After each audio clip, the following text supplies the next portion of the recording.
छोटा सा रात्रि क्लास है 22/12/67।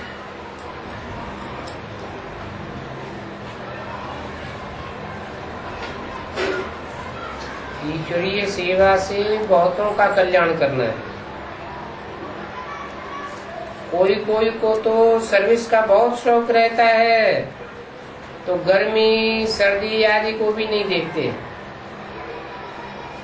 उन्हें ध्यान ही नहीं रहता है कि गर्मी है कि सर्दी है कि बरसात है, सेवा में लगे रहते हैं। बाप को तो बंडर लगता है कि कल पहले मुआफिक बच्चों को कितना सहज ज्ञान मिल रहा है, सहज भासता है, तो सेवा में लगे रहते हैं। ये जो विराट रूप का चित्र है कि हम ब्राह्मण हैं, विराट रूप के चित्र में हम ब्राह्मण कहाँ पर हैं? चोटी में हम ब्राह्मण हैं, मस्तक में सो फिर हम देवता बनते हैं। ये भी सिद्ध करके बताना होता है कि कैसे हम चोटी के ब्राह्मण हैं। कैसे सिद्ध करेंगे? ब्राह्मण ऊंचे या चोटी ऊंची? चोटी ऊंची होती है। कैसे? ब्राह्मण चोटी बांधते हैं तो उसमें जो फंदा बनाते हैं, गांठ लगाते हैं, उसमें शिव बन जाता है निराकार।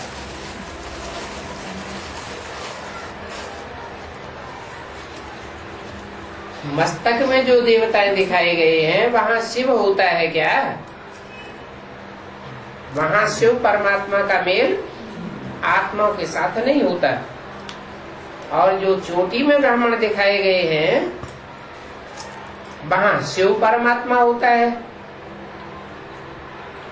और ऊंची से ऊंची स्टेज है चढ़ती कला की, ब्राह्मणों की। मस्तक में आवेंगे तो चढ़ती कला कहेंगे या उतरती कला कहेंगे? हैं? उतरती कला हो जाएगी देवताओं। तो ये सिद्ध करके बतलाना होता है कि ब्राह्मण पहले हैं और ऊंची स्टेज में हैं, और बाद में देवताएं होते हैं। तो ब्राह्मण हैं ऊंचे और देवताएं हैं नीचे। देवताओं को कुछ भी ज्ञान नहीं होता और ब्राह्मणों को सृष्टि के आदि मध्य अंत का और ईश्वर का भी ज्ञान होता है।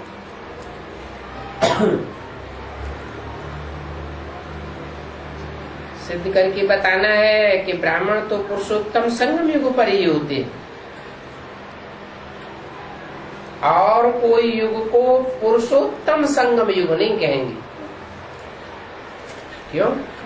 ज्ञान नहीं रहता। एक तो वहाँ ज्ञान नहीं रहता। चलो इससे पुरुषोत्तम का कोई बात नहीं, पुरुषों में उत्तम 16 कला संपूर्ण देवताओं को कहें, क्योंकि सतयुग में देवताएं 16 कला संपूर्ण तो होते ही हैं। लेकिन उनको पुरुषोत्तम कहेंगे क्या? सतयुग में जो देवताएं होंगे वो जो भी शरीर रूपी पूरी में विश्राम करने वाली आत्माएं हैं, उन आत्माओं के बीच में जो सतयुग का नारायण है वो पुरुषोत्तम कहा जाएगा। क्यों नहीं कहा जाएगा? क्योंकि उनकी उतरती कला होगी, और उनसे भी पहले उनको जन्म देने वाले हैं वो लगातार चढ़ती कला के। और जो भी पुरुष मात्र हैं, पुरुष माने आत्मा, उन आत्माओं में उत्तम ते उत्तम वो आत्माएं हैं जो ब्राह्मण चोटी में दिखाई गई। तो सिद्ध करके बताना है कि ब्राह्मण तो पुरुषोत्तम संगम युग पर ही होते हैं। देवताएं सतयुग त्रेता में होते हैं और ब्राह्मण सिर्फ पुरुषोत्तम संगम युग पर होते हैं। शूद्र से ब्राह्मण बना, माना ही ब्राह्मण कुल का बना। सिर्फ परिवर्तन क्या होना है? शूद्र न रहे, विविचारी न रहे, क्या बुद्धि कैसी रहे? एक में रमण करने वाली रहे, एक शिव बाबा दूसरा में कोई।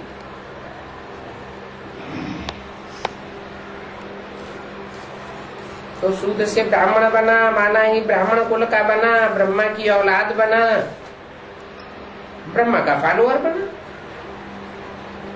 ईश्वर के बच्चे ब्राह्मण और ब्राह्मणी, क्योंकि ब्रह्मा ईश्वर पर्सनालिटी तो एक ही हुई। जो ब्रह्मा है उसी में ईश्वर शिव प्रवेश करते हैं। तो उनसे जो पैदाइश होती है उनको साकार में कहा जाता है ब्राह्मण और ब्राह्मणी। ईश्वर के बच्चों को देवता नहीं कहेंगे, क्या कहेंगे? ईश्वर के बच्चों को देवता नहीं कहेंगे। जो नर से नारायण बनने वाला है वो नारायण स्वयं देवता है या ईश्वर है? जिस नारायण की कथा होती है घर घर में, वो नारायण सतयुग का देवता है या संगम युग का देवता है? कथाएं जो भी हैं, जो भी कहानियां हैं शास्त्रों में, वो किस समय की यादगार है? संगम युग की यादगार है। तो संगम युग में ईश्वर के जो बच्चे होते हैं वो देवता नहीं कहे जाते। वो फिर क्या है? वो ऊंचे ते ऊंचे ब्राह्मण सो देवता बनते हैं। तुम बच्चे भी हो तो पोत्रे भी हो।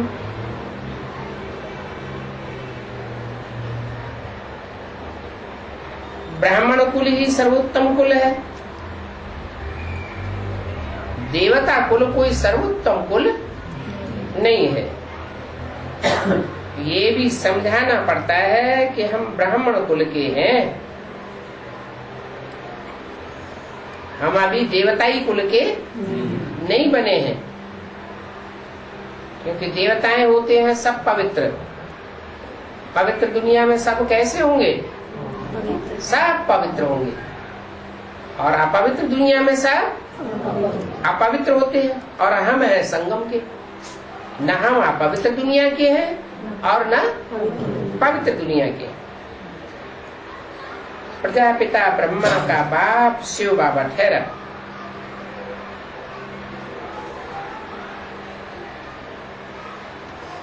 प्रजापिता ब्रह्मा साकार में, वो है साकार मनुष्य सृष्टि का पिता। तो क्या उसका पिता कोई नहीं? साकार में उसका पिता जरूर कोई नहीं है, लेकिन उसको भी ज्ञान देने वाला पिता है, जिसे कहते हैं परम पिता परमात्मा शिव। वो है आत्माओं का बाप। तो दो बेहद की बाप हैं, एक है आत्माओं का बाप शिव और दूसरा मनुष्य सृष्टि का साकार बाप। उससे पहले कोई साकार बाप मनुष्य सृष्टि का है नहीं। जो ही ब्रह्मा बनते हैं वो ही विष्णु बनते हैं। ब्रह्मा कब बनता है? जिस तन में भी शिव बाबा प्रवेश करते हैं, शिव बाप प्रवेश करते हैं, उसका नाम ब्रह्मा रखना पड़ता। और ब्रह्मा कोई एक का नाम नहीं है, ब्रह्मा अनेकों के नाम है। और प्रजापिता ब्रह्मा सिर्फ एक का नाम है। जो सारी मनुष्य सृष्टि का पिता है वो है प्रजापिता। उसको प्रजापिता ब्रह्मा कहा जाता है। तो जिस नंबर का ब्रह्मा होगा उसी नंबर का विष्णु देवता कहा जाता है। क्या विष्णु देवता के भी नंबर होते हैं?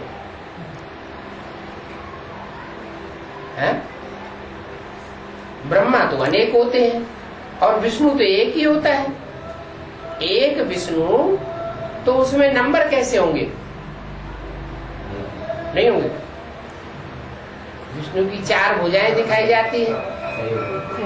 भुजाएं तो सहयोगी मददगार की निशानी है। तो 4 भुजाएं एक जैसी सहयोगी बनती है या नंबरवार सहयोगी है? नंबरवार सहयोगी है।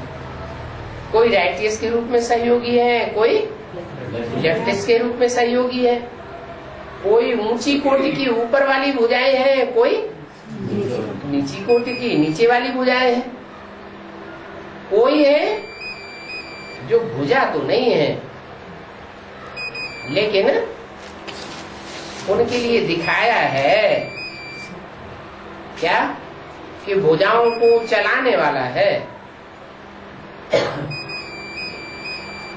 उसे ईश्वर भी नहीं कह सकते। चलाने वाले के बगैर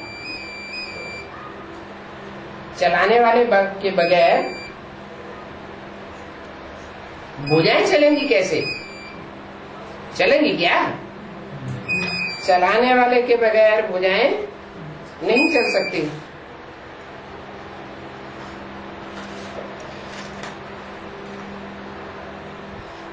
भुजाएं तब चलेंगी जब कोई चलाने वाला होगा। हाँ, सहयोगी हैं। जैसे रावण को सिर दिखाए जाते हैं। क्या मतलब हुआ? रावण को अनेक सिर दिखाए जाते हैं और विष्णु को एक सिर दिखाया जाता है, बाकी भुजाएं दिखाई जाती हैं। तो जो भुजाएं हैं वो सहयोगी हैं, लेकिन भुजाएं एक दूसरे को चलाने वाली नहीं है। तो जो चलाने वाला है वो है प्रजापिता ब्रह्मा। प्रजापिता ब्रह्मा माना मूल आत्मा मनुष्य सृष्टि की, और बाकी हो गई भुजाएं। तो जो ब्रह्मा सोई विष्णु बनते हैं, बाकी शंकर का तो पार्ट है नहीं। सबसे बड़ा पार्ट किसका है? सबसे बड़ा पार्ट है शिव का। किसके द्वारा? प्रजापिता ब्रह्मा के द्वारा। क्योंकि शिव पतित तन में आता है। शंकर को पतित कहेंगे या पावन कहेंगे? शंकर तो सूक्ष्म वतनवासी देवता है, उसको तो फरिश्ता कहा जाता है। फरिश्ताओं में सबसे बड़ा फरिश्ता, मुसलमानों में उसको कहा गया जबराइल, और जबरदस्त है।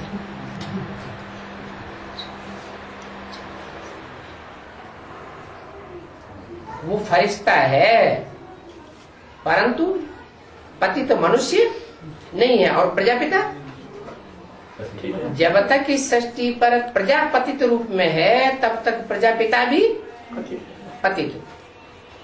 प्रजापिता पहले पावन बन जाए और प्रजा को छोड़ जाए, ऐसे नहीं हो सकता। तो बोला शंकर का तो पार्ट ही नहीं है। फिर पार्ट किसका हुआ? पार्ट है शिव का, पार्ट है ब्रह्मा का, पार्ट है प्रजापिता का। पार्ट कैसे बजाया जाता है? शरीर की कर्मेंद्रियों से पार्ट बजाया जाता है। और शंकर को सदैव याद में दिखाते हैं, मनन चिंतन मंथन की स्टेज में दिखाते हैं। तो ये कोई कर्मेंद्रियों का पार्ट नहीं है। देवताएं तो हिंसक नहीं होते। हिंसक होते हैं क्या? देवताएं तो हिंसक नहीं होते हैं। तो बहुत सारी पॉइंट्स हैं तुमको समझाने की। नोट नहीं करने से वो पॉइंट्स भूल जाते हैं। जब पॉइंट्स भूल जाते हैं तो भूले हुए पॉइंट्स का जो नए नए पॉइंट्स मिलते हैं उनके साथ तादाद में स्थापित नहीं कर पाते और अर्थ बदल जाता है। पॉइंट्स सदैव बुद्धि में, डायरी में नोट करके रखना चाहिए, याद करने के लिए। बाप को सर्विस का फुरना रहता है कि जाकर के पतितों को पावन बनाऊं। कौन से बाप को है? वेद के बाप तो दो हो गए, एक तो मनुष्य सृष्टि का बाप और दूसरा आत्माओं का बाप। पुराना किसको रहता है? इनमें पतित कौन है और पावन कौन है? प्रजापिता है पतित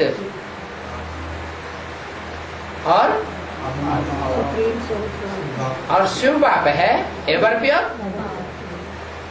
पतित सर्विस कर सकता है या पावन सर्विस कर सकता है?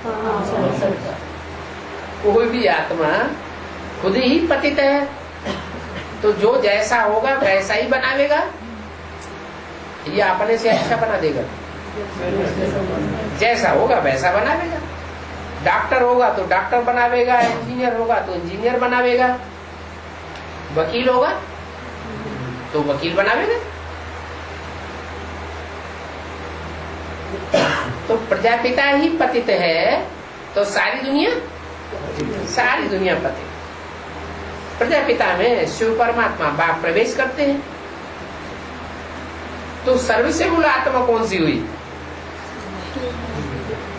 शिव बाप सुप्रीम सोल सर्विसेबल, उनको सर्विस का सदैव स्फुरना रहता है कि पतितों को जाकर के पावन बनाऊं। तो प्रजापिता पावन बनाने वाला है या और कोई मनुष्य पावन बनाने वाले हैं या शिव की सोल पावन बनाने वाली है? शिव की सोल पावन बनाने वाली है और कोई मनुष्य मात्र की आत्मा पावन बनाने वाली है नहीं। इनको तो फिर अपनी राजधानी का नशा है, इसकी तरफ इशारा किया। जिसके तन में प्रवेश होकर ये वाणी चलाई है, इनको तो फिर अपनी राजधानी का नशा है। इनको क्यों कहा, इसको क्यों नहीं कहा? इसको कहना चाहिए, इनको क्यों कहा?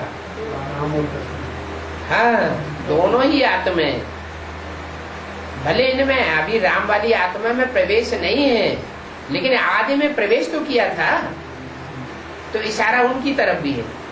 और जिस तन में प्रवेश करके पार्ट वर्तमान में सन 67 में बजाए रहे हैं उनकी तरफ भी इशारा किया। इसलिए बोला इनको, माने राम और कृष्ण दोनों आत्मा। इनको तो फिर भी अपनी राजधानी का नशा है, लेकिन मुझे ये कोई नशा नहीं है कि मैं जाकर के राजधानी बनाऊंगा। इनको नशा है कि अभी हम सांवरे से गोरा बनूंगा, फिर नई दुनिया में जो राजधानी बनेगी उसमें राज्य करूंगा। परंतु इससे पहले विनाश सामने खड़ा है। इनको नशा तो है लेकिन विनाश सामने खड़ा हुआ है। खुशी तो तुम बच्चों को भी रहना चाहिए, इनको भी रहनी चाहिए, फिर विनाश सामने खड़ा है तो है। विनाश सामने खड़ा है तो विनाश क्या करेगा? विनाश कल्याणकारी है। विनाश जो सामने खड़ा है वो हमारे पद का विनाश नहीं करेगा, नंबर बार है कि हमारी एक जैसी अवस्था बनी रहेगी। थोड़ा बहुत करेगा। विनाश सामने खड़ा है, खुशी तो तुम बच्चों को भी रहनी चाहिए, परंतु इनको जास्ती खुशी रहती है। कहते भी हो कि हम तो आए ही हैं नर से नारायण बनने, तुम बच्चे कहते भी हो, तो कहने में और करने में फर्क होता है कि नहीं? कहते हो, फिर नंबरवार नर से नारायण बनते हो और नंबरवार नारी से लक्ष्मी बनते हो। फेल होते हैं, नर से नारायण बनने तो आए, पढ़ाई तो पढ़ते हैं, परंतु फेल होते हैं तो जाकर के प्रजा बनते हैं। अगर टोटल फेल हो गए, फेल होने वाले होंगे तो नंबरवार होते हैं, कोई तो पास मार्क्स ले देते हैं, पास हो गए तो कम से कम राजघराने में तो आवेंगे, माला में नंबर तो आ जाएगा, प्रिंस प्रिंसेस तो बन जाएंगे। चलो आगे के पहले पहले जन्मों में प्रिंस प्रिंसेस नहीं बनेंगे, आखिरी जन्मों में तो प्रिंस प्रिंसेस बनेंगे, लेकिन कोई फेल हो जाते हैं तो जाकर के प्रजा बन पाते हैं, न पहले जन्म में और न आखिरी जन्म में राजपद पाते। आखिरी जन्म में भी राजपद नहीं पाते, आदि में भी प्रजा और अंत में भी प्रजा, और प्रजा में भी फिर नंबरवार। तो फर्स्ट क्लास प्रजा होती है, बड़े बड़े साहूकार होते हैं, राजा को बहुत मदद करते हैं, तो उनका स्थान कहाँ होता है? राजधानी में। जब सभा जुड़ती है तो जो बड़े बड़े साहूकार होते हैं वो नजदीक होते हैं, सेकेंड क्लास थर्ड क्लास प्रजा भी होती है, फोर्थ क्लास प्रजा भी होती है, चंडाल आदि बल पढ़ते हैं, तो फेल होने वाले सब प्रजा वर्ग में जाते हैं, ऊंच पद नहीं पाते। ये तो रूहानी गॉडफादर की यूनिवर्सिटी है, तो यूनिवर्सिटी है तो इसमें पद भी डिक्लेयर होते हैं। तुमको रूह पढ़ाती है, पढ़ने वाले भी तुम रूहानी बच्चे हो। जो देवान की स्टेज में बैठने वाले होंगे वो इस पढ़ाई को पढ़ नहीं सकेंगे, मान लो बेसिक नॉलेज में है, लेकिन बहुत से ऐसे हैं जो कहते हैं आत्मा को कैसे याद करें, हम आत्मा कैसे बने, बाप ज्योति बिंदु शिव को कैसे याद करें। लेकिन तुम्हें तो एक समस्या नहीं है कि बिंदी बाप को कैसे याद करें, तो तुमको समस्या क्यों नहीं पैदा होती? क्योंकि बाप ने जो बात पढ़ाई माँ के रूप में कि आत्मा रूपी सुई की सारी कट उतरने पर तुम डायरेक्ट बाप से सीखोगे। आत्मा रूपी सुई की सारी कट कैसे उतरती है? अपन को ज्योति बिंदु आत्मा समझेंगे, देह नहीं समझेंगे, सामने आने वालों को भी ज्योति बिंदु समझेंगे, देह नहीं समझेंगे। तो प्रैक्टिस करते करते आत्मा को याद करने की प्रैक्टिस पक्की हो जाती। तो जिन्होंने ये प्रैक्टिस पक्की की बेसिक नॉलेज में, उनकी आत्मा रूपी सुई की कट देह अभिमान की उतरी, और जिनकी जिनकी कट उतरती गई वो सूक्ष्म ज्योति बिंदु आत्मा बने। देह का स्थूल देहभान टूट गया बेसिकली, तो रिजल्ट क्या आया? सूक्ष्म बुद्धि मन बुद्धि रूपी आत्मा सूक्ष्म रूप में पार्ट बजाने वाले बाप को पहचान लेती। सबसे सूक्ष्म कौन है? 500 करोड़ मनुष्य आत्माएं, वो तो सब नंबरवार देहभान में रहने वाली है। लेकिन सबसे जास्ती से जास्ती सूक्ष्म कौन सी आत्मा है? शिव बाप।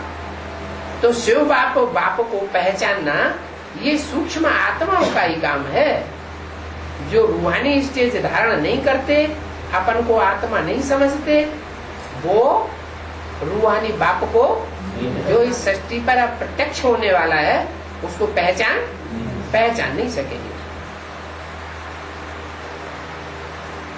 तो तुम जानते हो फिर कि तुमको पढ़ाने वाला रूहानी बाप कौन है? रूह ही तो पढ़ाती है, दूसरा तो कोई पढ़ा ही नहीं सकता है। ये पढ़ाई रूहानी पढ़ाई, रूहों का बाप जो स्वयं रूह है वो ही पढ़ाता है, दूसरा कोई पढ़ाता नहीं। बादशाही मिलती है तो कम बात है क्या? बादशाही किससे मिलती है? और जितने भी देहधारी पढ़ाने वाले हुए मनुष्य गुरु दुनिया में, हिस्ट्री में देख लो और चाहे शास्त्रों में देख लो, जितने भी पढ़ाने वाले गुरु हुए हैं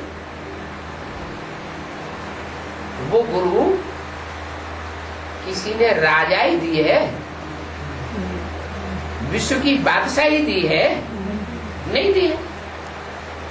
तुमको पता है कि रूहानी बाप ही आकर के तुम बच्चों को नंबरवार विश्व की बादशाही देते हैं। क्या पढ़ाकर?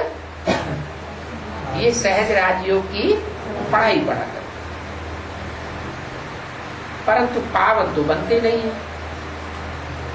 ये बुद्धि में है कि हमको बादशाही मिलती है, हम राजयोग सीखते हैं, परंतु पावन नहीं बनते।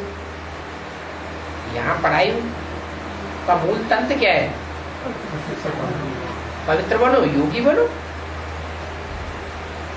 योगी बनेंगे तो पवित्र बनेंगे, पवित्र बनेंगे तो याद अच्छी आएगी। जिन दिनों अपवित्रता का कोई कर्म हो जाता है, इन दोनों अच्छी याद आती है? नहीं आती। तो पवित्रता जो है वो योग को बढ़ाती है, और बाप की याद पवित्रता को बढ़ाती है। इंद्रियों में पवित्रता समाती जाती है जैसे जैसे हम बाप को याद करते जाते हैं। तो दोनों ही अरस परस हैं। तो बताया बादशाही मिलती है इस राजयोग से, बाप की पढ़ाई से, ये तो बुद्धि में है, परंतु पावन बनते नहीं है। तो स्थायी नशा चढ़ेगा? स्थायी नशा तो चढ़ न सके, क्योंकि माया को आर्डर दिया हुआ है। माया बेटी को बाप ने आर्डर दिया हुआ। क्या आर्डर दिया हुआ है? हे माया बेटी, जो श्रीमत पर नहीं चलते हैं उनको तुम खूब खतकाओ। मुख्य श्रीमत क्या है? ब्राह्मणों के लिए मुख्य श्रीमत क्या है? जिसमें सारी श्रीमत समाई हुई है। क्या है? हैं? पवित्र रहो, मनसा से पवित्र रहो, वाचा से पवित्र रहो, और कर्मेंद्रियों से भी पवित्र रहो। तो पावन तो बनते ही नहीं है। तकदीर में ही नहीं है तो फिर तदबीर क्या कर सकते? बाप तो तदबीर बताते हैं। ईश्वरीय सेवा करो, ईश्वरीय सेवा करने के लिए हिम्मत करो। तुम हिम्मत करेंगे, भले अपवित्र हो, पतित हो, पतित तन है, पतित मन है, पतित इंद्रियां हैं, फिर भी हिम्मत करोगे तो बाप तुम्हारी मदद करेगा। क्योंकि बाप तो एवर प्योर है।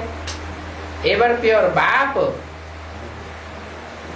तुम कितने भी पतित हो, फिर भी अगर तुम ईश्वरीय सेवा के लिए हिम्मत करोगे, तन प्रस्तुत करोगे, वाचा को कोई के सामने प्रस्तुत कर दोगे, तो बाप तुम में प्रवेश करके सेवा कराएगा। बाप खुद ही कहते हैं कि काम चिच्छा पर नहीं चढ़ो, ये काम चिता है। चिता में कोई चढ़ जाता है तो क्या हो जाता है? भस्म हो जाता है। कौन सा मिसाल है? कौन सा मिसाल है भस्म होने का? भस्मासुर का। भस्मासुर ने क्या गलती की है? हाँ, जिसने वरदान दिया उसी के ऊपर बुद्धि रूपी हाथ रख दिया। बुद्धि रूपी हाथ रखना माने उसको शिक्षा देना। गुरु चेले को शिक्षा देता है या चेला गुरु को शिक्षा देता है? गुरु चेले को शिक्षा देता है। भक्ति मार्ग में भी कहते हैं गुरु जो कहे सो करना चाहिए, गुरु जो करे सो नहीं करना चाहिए। गुरु क्या करता है हमें क्या मतलब क्या करता है? हम तो जैसे चलाएंगे वैसे चलने वाले हैं। तो गुरु की निंदा करने लग पड़ते हैं, गुरु को ही पढ़ाई पढ़ाने लग पड़ते हैं। ऐसे सदगुरु के निंदक जो हैं उनको माया फिर खूब भटकाती है, अपवित्र हो पड़ते हैं, काम चिच्छा पर जल मरते हैं। बचाने वाला आया है तो कब बचावेगा? उसकी बात मानेंगे तो बचाएगा या नाफरमानी करेंगे, अवज्ञा करेंगे, बेवफाई करेंगे तो बचाएगा? कब बचाएगा? कहना मानेंगे, आज्ञा मानेंगे, फरमान पर चलेंगे तो बाप भी खुश होंगे। वो तो आए ही हैं बचाने के लिए। वो तो जानते हैं ये सारी दुनिया पतित है, तो उनकी मत पर चलो ना। मत माना बुद्धि, बुद्धिमानों की बुद्धि तो सुप्रीम सोल बाप ही है ना। वो तो ऐसे चलाना चाहते हैं वैसे चलो, नहीं तो पूरा ही आग में जल मरेंगे। कौन सी आग? काम विकार की आग में पूरा ही जल मरेंगे, भस्म हो जाएंगे। तकदीर में नहीं है तो उनकी बुद्धि में ज्ञान बैठता ही नहीं। ज्ञान माना क्या है? जानकारी। क्या जानकारी उनकी बुद्धि में नहीं बैठती? वरदान तो लिया लेकिन जानकारी बुद्धि में कौन सी नहीं बैठी है? ये जानकारी बुद्धि में नहीं बैठी कि मैं आत्मा कौन और मेरा बाप कौन। बाप बताते भी है, अक्सर मूलियों में आता है कि नहीं, बच्चे तुम्हारा बाप आया हुआ है। तो समझ जाना चाहिए ना। नहीं समझते बाबा, जब नहीं समझते क्या कहते? नहीं समझते। अरे बाप ज्यादा पावरफुल होगा या बच्चा ज्यादा पावरफुल होगा? बाप ही जास्ती पावरफुल होगा। तो बचाने वाला आया ही है तो उनकी मत पर चलो, नहीं तो पूरी आग लग जाएगी।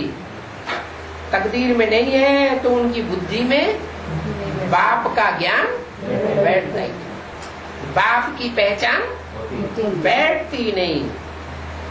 फेल होते हैं तो फिर चंद्रवंशी में आ जाते हैं।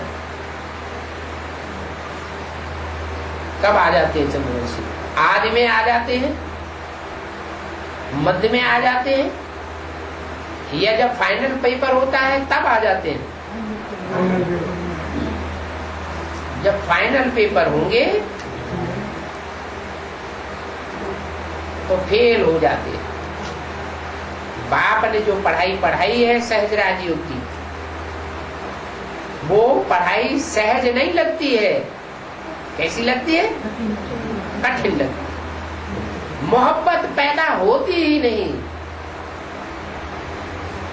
मेहनत पूर्वक समझते हैं कि याद करनी पड़ती है। मोहब्बत कब पैदा होती है? कोई की पहचान होती है तो उससे मोहब्बत होती है। पहचान ही नहीं है तो मोहब्बत हो नहीं सकती।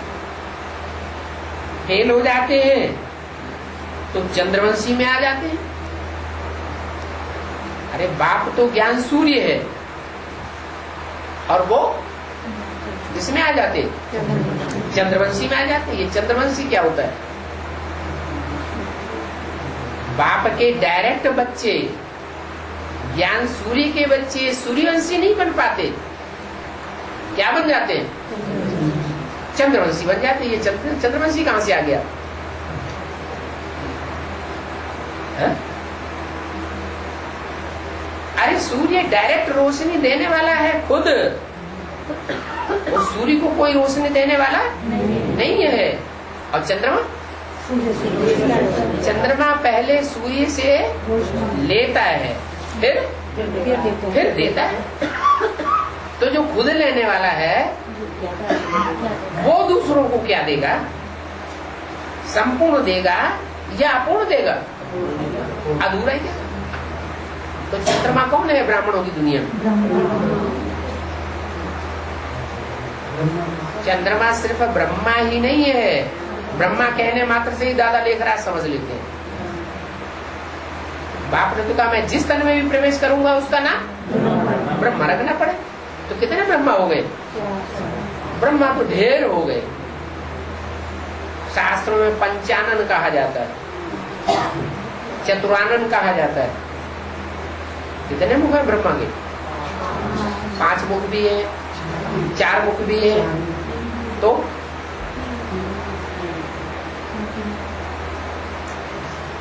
ब्रह्मा जिसको कहा जाता है वो ज्ञान देने वाला है, या उसमें जो प्रवेश है वो ज्ञान देने वाला है? जो प्रवेश है उसको भूल जाते हैं। जब उसको भूल जाते हैं, मान लो कृष्ण के आखिरी चोले में प्रवेश किया और सुनने वालों को कृष्ण का आखिरी जन्म का चोला याद रहता है, और जो ज्ञान सुनाने वाला है वो याद नहीं रहता है, तो वो गीता का भगवान किसको समझेंगे? है? कृष्ण को ही गीता का भगवान समझेंगे ना। तो ये भूल कहां से हुई? द्वापर युग से भूल हुई या कहीं और हुई? है? संगम पर ही ये भूल होती है कि कृष्ण के आखिरी चोले में परमात्मा शिव आकर के जो मुरली सुनाते हैं, तो उस आखिरी चोलेधारी आत्मा को ही गीता का भगवान समझ लेते। तो फिर चंद्रमा को गुरु बनाया या सूर्य को गुरु बनाया? चंद्रमा को गुरु बना लिया।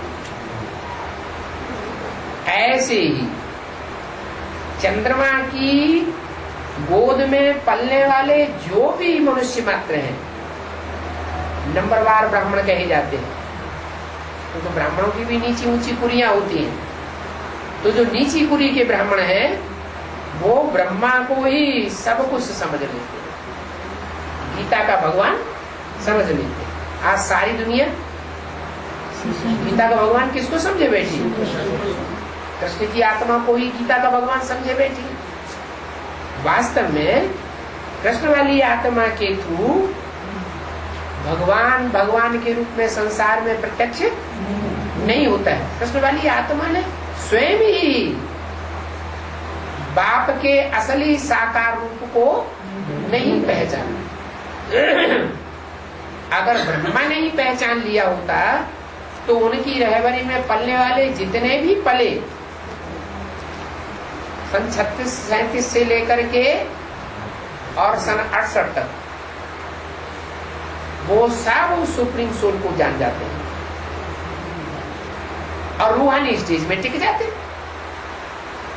बिंदु रूपी स्टेज में अपन को आत्मा समझते, अपन को ज्योति बिंदु आत्मा समझते, और ज्योति बिंदु बाप सन 68 के बाद जो भी मनुष्य तन में मुकर्रर रूप से का पार्ट बजाता है उसको भी पहचानते, परंतु नहीं, वो चंद्रमा में अटकने वाले हैं। जो चंद्रमा में ही अटक गए, चंद्रमा तो बहुत नजदीक है पृथ्वीवासियों के, सबसे जास्ती ग्रह उपग्रह जितने भी हैं उनमें सबसे जास्ती नजदीक कौन सा है? चंद्रमा ही सबसे नजदीक है। तो चंद्रमा में अटक गए, दूसरे ग्रह उपग्रह तो बहुत दूर है, उनमें भी अटक जाते हैं। कोई ब्रह्मा में अटक गए, कोई शुक्र में अटक गए, कोई शनिदेव में अटक गए, कोई मंगल में अटक गए। जो सारी मनुष्य सृष्टि का पति है, सारी मनुष्य सृष्टि का आदि में पिता है, उसको नहीं पहचान पाया कि उसमें कैसे वो निराकार शिव प्रवेश करके सारी मनुष्य सृष्टि का आदि मध्य अंत का ज्ञान देता है। जो भी ब्रह्मा के मुख से मुरलियां चलाई हैं, उन मुरलियों की भी गहराई तक पहचान टीचर के रूप में वो बाप ही आकर के देता है। वो बाप खुद कहते हैं कि बच्चे सूर्यवंशी नहीं बनते, सूर्यवंशी बच्चे नहीं बनते, बाप को नहीं पहचानते, चंद्रवंशी बन जाते हैं। तो कोख किसकी होती है और मुख किसका होता है? ज्ञान सूर्य मुख में प्रवेश करता है या गोद में प्रवेश करता है? मुख में प्रवेश करता है। मुख की निकली हुई वाणी के तथ्य को, रहस्य को जिन्होंने पहचान लिया, वो हुए मुख वंशावली ब्राह्मण। और मुख से निकली हुई वाणी के ऊपर जिन्होंने ध्यान नहीं दिया, न दे रहे हैं, लेकिन गोद में पले हुए ब्राह्मणों की तरफ ध्यान दे रहे हैं। ब्रह्मा की गोद में पले हुए जो ब्राह्मण हैं, जिन्होंने गोद का प्यार लिया है, उन ब्राह्मणों को मान दे रहे हैं। बाप की वाणी से जैसे उनका कुछ लेना देना नहीं, तो मुखवंशावली ब्राह्मण कहे जाते हैं। तो वो मुखवंशावली और वो है मुखवंशावली। वो फेल हो जाते हैं। क्यों फेल क्यों हो जाते हैं?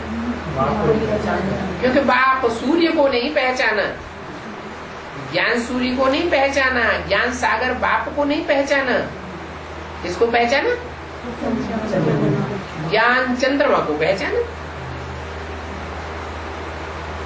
सूर्य को पहचाने तो बुद्धि में आवे। ज्ञान सूर्य के रूप में जो पार्ट बजाने वाला है, वो कभी ज्ञानहीन नहीं होता। अज्ञानी बन करके अनिश्चय बुद्धि नहीं बनता। और जितने भी मनुष्य मात्र हैं वो सब अनिश्चय बुद्धि बनते हैं। कभी निश्चय बुद्धि, कभी अनिश्चय बुद्धि। निश्चय बुद्धि माना जन्म, जी रहे। अनिश्चय बुद्धि माना मृत्यु, मर गए। निश्चय बुद्धि किसके ऊपर? बाप आया हुआ है, बाप इस सृष्टि पर साकार में मौजूद है। ये जिसकी बुद्धि में बैठा रहे वो है बाप का बच्चा। और जिसकी बुद्धि में से ये उड़ जाए, क्या के बाप नहीं है, या होगा तो कहीं और कहीं होगा, लेकिन हमें पता नहीं। तो उनको कहेंगे अनिश्चय बुद्धि मृत्यु को प्राप्त हो। अनिश्चय बुद्धि विनश्यते, उनका पद भी विनाश को पाता है। फेल होते हैं तो चंद्रवंशी में आ जाते हैं, और चंद्रवंशी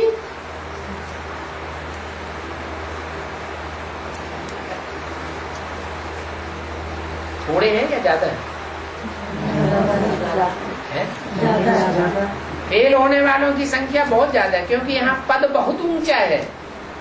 दुनिया में भी कोई ऊंची गद्दी होती है, ऊंचा पद होता है, तो राजा महाराजा बनने वाले ज्यादा होते हैं या प्रजा बनने वाले ज्यादा होते हैं? दुष्ट कर्म करने वाले ज्यादा होते हैं और श्रेष्ठ कर्म करने वाले थोड़े होते हैं। तो यहाँ भी ये पढ़ाई है, ऊंच से ऊंच पढ़ाने वाला और ऊंच से ऊंच पढ़ाई। तो सब पढ़ाई को, ऊंच से ऊंच पढ़ाई को सब नहीं पूरा पढ़ पाते, पढ़ने वाले भी नंबरवार हैं। क्योंकि राम के राज्य में आते हैं ना, क्या कृष्ण चंद्र के राज्य में नहीं आते? किस राज्य में आते हैं? राम के राज्य में आते हैं ना। कृष्ण कौन सा वंश में गाया जाता है? कृष्ण गाया कहाँ जाता है? शास्त्रों में कहीं गाया जाता है कृष्ण सूर्यवंशी? कृष्ण यदुवंशी गाया जाता है। यादव है, यादव बड़े या ब्राह्मण बड़े? यादव बड़े नहीं, उनको तो बड़ा नहीं कहा जाता, ब्राह्मण बड़े। तो राम के राज्य में भी आते हैं, परंतु प्रजापद पाते हैं। सतयुग में जो राज्य स्थापन होगा उसका नाम क्या होगा? है राम राज्य। राम के राज्य में तो आ जाएंगे, लेकिन प्रजापद में आवेंगे। कम पास तो राम के राज्य में भी पिछाड़ी में जाकर के राजा बने, तो उसका क्या फायदा हुआ?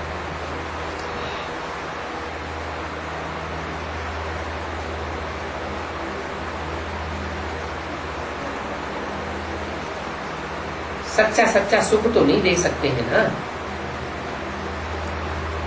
सच्चा सच्चा सुख कहाँ होगा? है तो सारा ही राम राज्य। सतयुग में भी राम राज्य और त्रेता में भी राम राज्य। क्योंकि राम वाली आत्मा के थ्रू,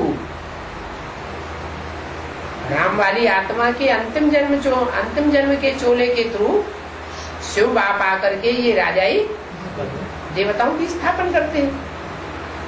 परंतु कोई आदि में उच्च पद पाते हैं और कोई अंत में पाते हैं, कोई तो पाते ही नहीं।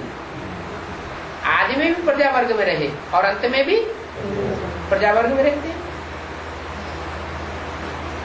योग का जौहर जैसे भरता ही नहीं है। माना योग माना क्या? लगन, लगाव, प्रीति। बाप से प्यार जैसे झुकता ही नहीं। आदि से लेकर के और अंत तक जिससे प्रीति होती है, उसकी कोई महिमा करता है या निंदा करता है? महिमा करता है। तो प्यार नहीं जुटा हुआ है, दुनिया के बहाव में आ जाते हैं।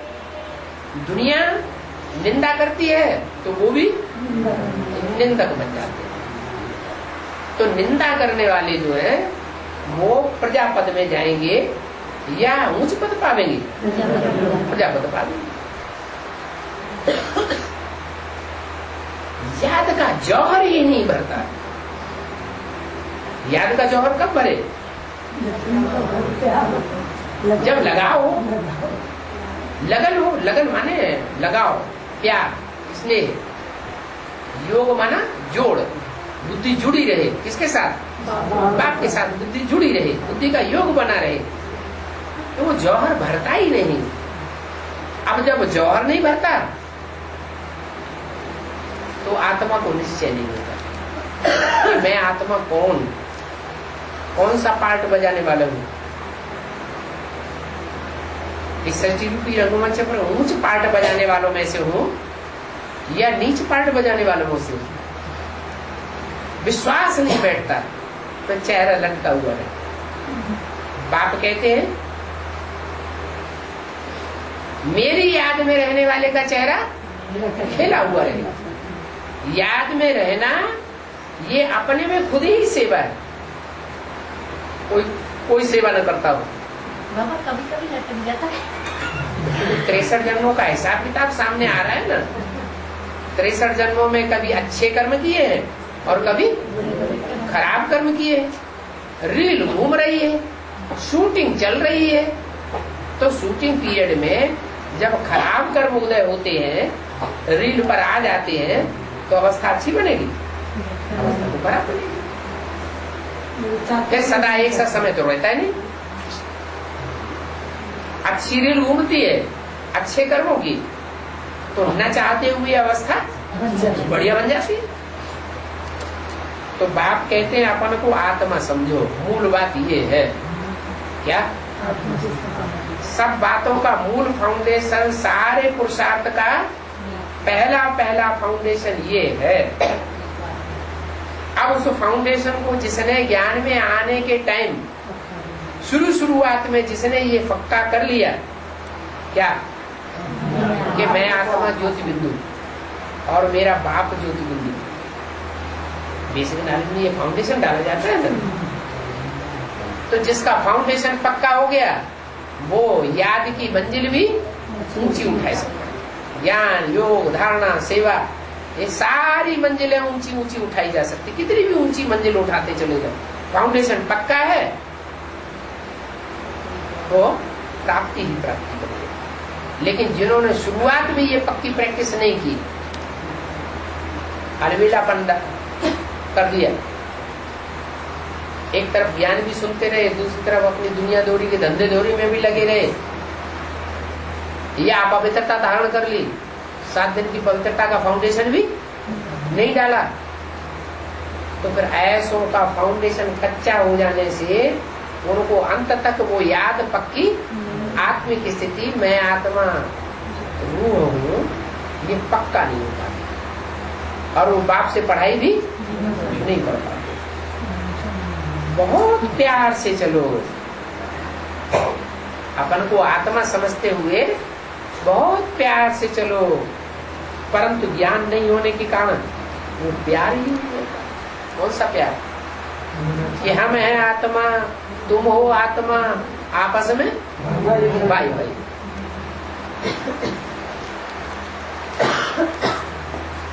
अंतर पड़ जाता है। हम आपस में भाई भाई नहीं हैं, एक के बच्चे नहीं हैं। क्या ये इसका बच्चा है, वो उसका बच्चा है, ये इस जाति का है, वो उस जाति का है। ये भंगी हमारी सभा में आके कैसे बैठ गया?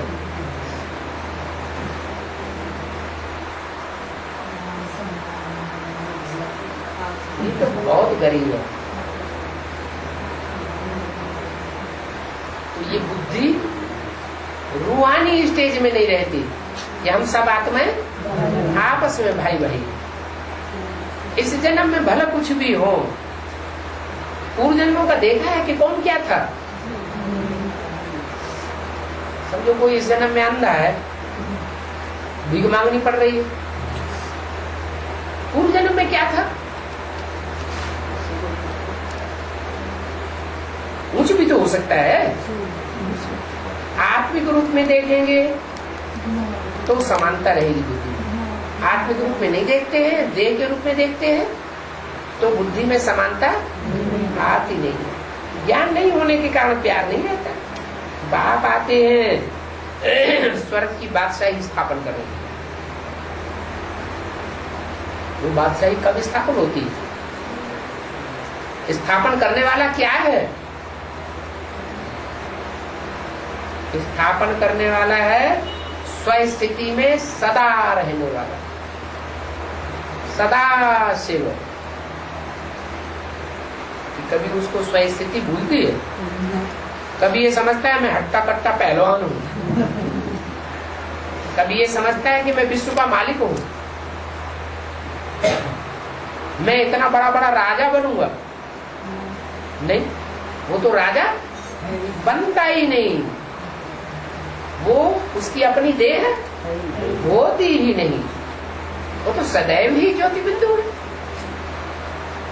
तो जो सदैव स्वस्थिति में रहने वाला है वो ही स्वर्ग स्थापन करता है। तो एक ही स्थिति में रहने वाले हैं, परचिंतन में रहने वाले हैं, वो स्वर्ग की स्थापना नहीं कर सकते।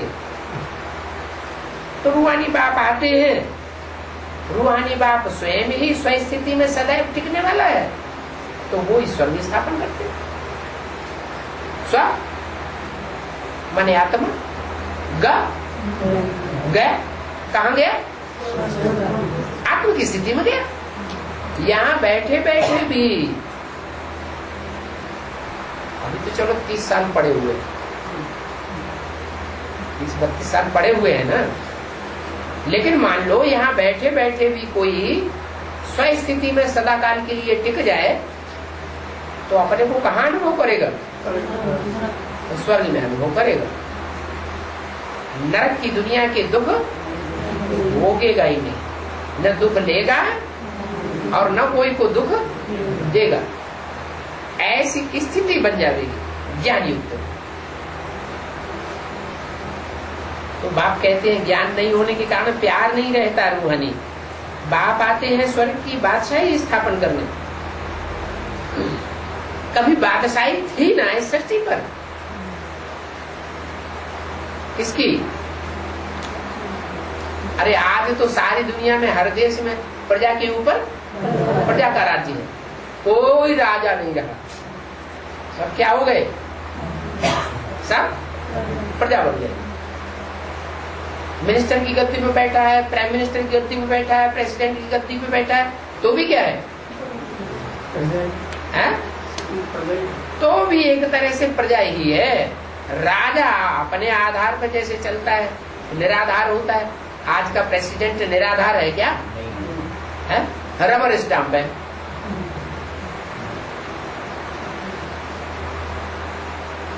पार्लियामेंट कानून बनाई देती है, पार्लियामेंट में सब प्रजा के लोग बैठे हुए, उस कानून के ऊपर उसको मोहर प्रेसिडेंट को लगानी ही पड़ेगी, वो अपनी अकल नहीं चला सकता। तो बाप आकर के स्वर्ग की बादशाही स्थापन करते हैं। जो पक्के पक्के स्वयं स्थिति में रहने वाले होंगे वो उस बादशाही के मालिक बनेंगे। क्या? और कोई की मत पर चलने वाले नहीं होंगे कि प्रजावर्ग के लोगों की मत पर चले। 1000 10,000 लोग जो बात कहने लगे तो उसको मानने के लिए बाध्य हो जाए। बाध्य होगा क्या? मानेगा क्या? नहीं।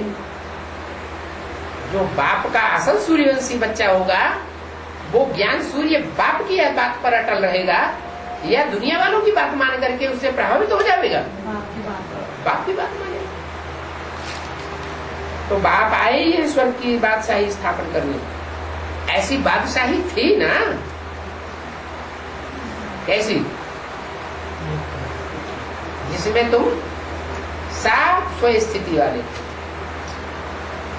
प्रजावर्ग के लोग जो थे वो भी अपन को क्या समझते थे? स्वस्थिति में थे या नहीं थे? हैं? वो भी स्वस्थिति में रहने वाले थे या ये समझते थे कि विश्व की बादशाही तो नारायण के हाथ में, हम तो नीचे हैं। प्रजावर्ग का जो नीचे नीचे भांति होगा वो भी नारायण से कनेक्टेड होगा या नहीं होगा?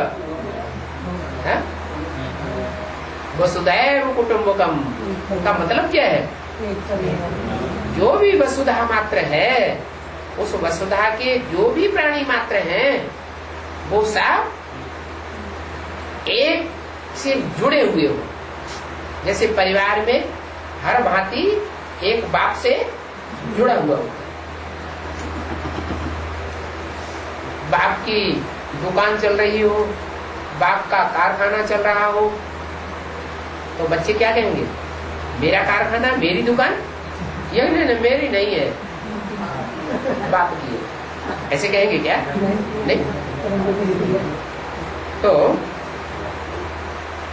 बाप आते ही ईश्वर की बादशाही स्थापन करने, ऐसी बादशाही थी ना, भारतवासी लाखों वर्ष कह देते हैं कि ऐसी बादशाही तो लाखों वर्ष पहले थी। लक्ष्मी नारायण का राज्य सतयुग में था, आदि में, और उसको बहुत दूर कर देते हैं। और तुम्हारी बुद्धि में अब बैठ गया, आज से 5000 साल पहले ऐसा लक्ष्मी नारायण का राज्य था जहां सब स्वस्थिति वाले थे। तो सब कुछ भूल गए हैं, जैसे बहुत दूर कर दिया तो जैसे भूल गए। कभी कभी समाचार आते हैं, बच्चे गिर जाते हैं, तो बाप को भी पता पड़ता है, अरे ये तो काम चिट्ठा पर बैठकर जल मरे। जो काम चिता पर बैठकर जल मरते हैं उनके ऊपर फिर 100 गुना दंड चढ़ जाता है। क्यों?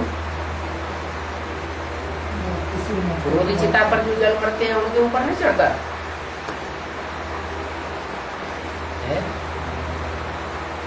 चढ़ता तो उन पर भी है, लेकिन काम विकार है सब विकारों का मूल। बाप ने डायरेक्शन दिया, पवित्र बनो और मुझे याद करो। मूल डायरेक्शन क्या है? यही तो मूल डायरेक्शन है। और जो मूल डायरेक्शन है उसकी अवहेलना कर दी, जानबूझ करके शादी करके बैठ गए। या चलो किसी ने शादी नहीं की, बाप कहते हैं विकार में गया माना शादी। शादी क्या होती है? ढोल मजीरा बजाने को शादी कहा जाता है क्या? नहीं। तो कोई पतित बन पड़ा, बाप कहते हैं ये अवज्ञा का 100 गुना बोझ चढ़ जाता है। वो ऊंच पद नहीं पा सकते क्योंकि बाप की निंदा करवाते हैं। समझते हैं कि बाबा हमको देखता थोड़ा ही है, हम तो जो भी काम किया अकेले में कर लिए। अरे तुमने तो कर लिया अकेले में, लेकिन जिसके साथ जो काम किया उसकी बुद्धि तुम्हारे में अटकेगी या बाप में अटकेगी? है? तुमने तो संघ का रंग लगा दिया। संघ का रंग किसका लगना चाहिए? एक बाप का लगना चाहिए, और तुमने अपना संघ का रंग लगा दिया। वो तो बाप कहते हैं मुझे एक एक को देखने की क्या पड़ी है कि एक एक को बैठ करके देखूं कौन क्या करता है। जो जैसा करेगा वैसा पाएगा। मैं तो रास्ता बता दिया कि अपन को आत्मा समझे, मुझे एक बाप को याद करो और बाकी सब संबंध सब खलास। मैं आत्मा और मेरा बाप, एक बाप दूसरा न कोई। और अब अगर संबंध जिस समय तोड़ने का टाइम है, बुद्धियों को तोड़ने का टाइम है, उस समय अगर नए नए संबंध जोड़ते रहे तो 100 गुना बोझ चढ़ता चला जाता। अच्छा, बच्चों को नमस्ते।